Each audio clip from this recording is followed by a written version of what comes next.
ഇപ്പോൾ വിദേശത്തൊക്കെ പോയി നമ്മൾ ജോലി ചെയ്യുമ്പോൾ നമുക്കൊരു മണിക്കൂറിന്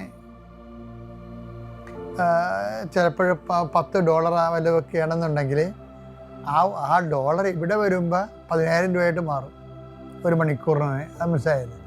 അപ്പോൾ അത് അനുസരിച്ച് വ്യത്യാസം വരുന്ന പോലെ തന്നെയാണ് ഈ ദൈവമായിട്ടുള്ള മൂല്യനിർണ്ണയത്തിൽ വരണത്. പാസ്റ്റ് എന്നുള്ള സംഭവം ദൈവത്തിനില്ല.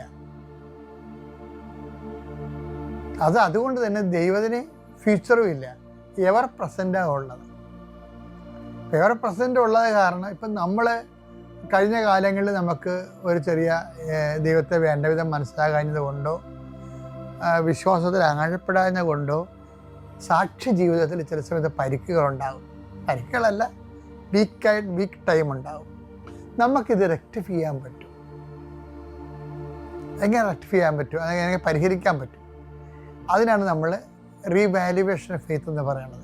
എവിടെയെങ്കിലും മാർക്ക് ഭൂതകാലത്ത് നമ്മൾ ജീവിച്ചപ്പോൾ ദൈവദൃശ്യത്തിന് കൃപ കുറഞ്ഞു പോയിട്ടുണ്ടെങ്കിൽ ആ കൃപ നമുക്ക് പരിഹരിക്കാൻ പറ്റും, ആ പ്രശ്നങ്ങളെ പരിഹരിക്കാൻ പറ്റും.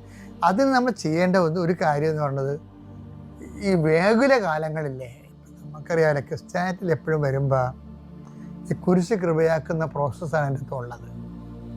കൃപയിൽ അധിഷ്ഠിതമായ ഒരു ജീവിതമാണെങ്കിലും നമുക്ക് കൃപ എന്ന് പറഞ്ഞാൽ ready to eat instant breakfast പോലെ ഒരു പാക്ഡ് ഫുഡായിട്ട് നമുക്ക് കൃപ കിട്ടത്തില്ല. നമുക്ക് തരുന്നത് കുരിശാണ്. കുരിശിൽ നമ്മൾ തരുന്ന കുരിശിൽ അത് ഭാര്യയിൽ നിന്നാകാം, ഭർത്താവിൽ നിന്നാകാം, നാട്ടുകാരിൽ നിന്നാകാം, എവിടെ നിന്നാകാം. നമുക്ക് തരുന്ന ഒരു കുരിശ് അസംസ്കൃത പദാർത്ഥം അതാണ്. അത് നമ്മൾ ഒരേ സൊല്യൂഷനൊക്കെ ഉപയോഗിച്ച് അത് പ്രിപ്പയർ ചെയ്തെടുത്തിട്ടാണ് അതിൻ്റെ താറ് വേറെ, വെള്ളം വേറെ, ഗ്യാസ് വേറെ ആയിട്ട് കളഞ്ഞിട്ട് നമ്മൾ ഇതിൻ്റെ കൃപ ഉൽപ്പാദിപ്പിച്ചെടുക്കണത്. എന്ന് വെച്ച് കഴിഞ്ഞാൽ ഞാൻ എന്താ ഉദ്ദേശിച്ചത് നിങ്ങൾക്ക് മനസ്സിലായോ? ഒരു ജീവിത അനുഭവങ്ങൾ വരുമ്പോൾ നമ്മൾ അതിനകത്ത് ഉപയോഗിക്കുന്ന സൊല്യൂഷൻ എന്താണ്?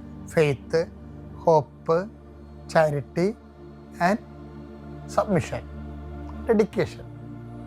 തിയോളജിക്കൽ വെർച്യൂസ് എന്ന് പറയുമ്പോൾ ഈ 3 വെർച്യൂസിനെ കുറിച്ചാണ് ക്ലാസിക്കലായിട്ട് പഠിക്കണമെങ്കിലും ഏറ്റവും ക്യൂൻ ഓഫ് വെർച്യൂ എന്ന് പറയുന്നത് ഇപ്പോൾ ക്യൂൻ ഓഫ് പ്രൂഡൻസ്,